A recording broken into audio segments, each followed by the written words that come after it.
Welcome to another tutorial on Mapskills. In this area we'll be looking at is drainage. So what is drainage? This is a process whereby water is carried away from an area. Now drainage can be for general areas or for rivers. Now drainage in general areas can be described as either poorly drained or well drained. Now poorly drained areas result in water remaining in the ground.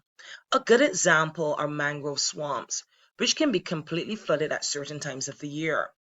These are some points you should consider. With poorly drained areas, it is not possible for the construction of buildings. Buildings are easily flooded or damaged by flooding. Land is too soggy, therefore making it unstable and very difficult for construction. No or little farming will occur in areas which are poorly drained, as most crops cannot grow in waterlogged soils. This is extremely important if you're asked a question as to why certain crops can be found in the area or why they're not found being grown or cultivated in that specific location. When describing river drainage systems, these are some points to consider. Are there any rivers present on the map?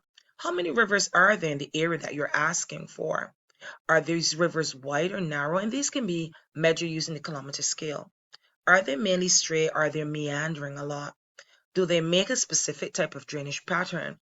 For example, dendritic, trellis, or radial. Now, this is very important because rock type can influence the type of drainage patterns seen in the area, as well as the type of relief. Which are the main rivers that you see on the map?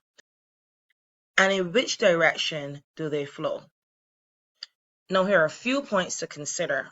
Study the map carefully, noting the rivers and their patterns. Look at the relief of the map and see if it affects the flow of the rivers and its tributaries.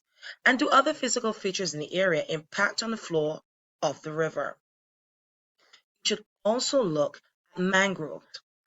Always check to see if there are any physical features within the area which can have either a positive impact or a negative impact in the type of drainage that is observed.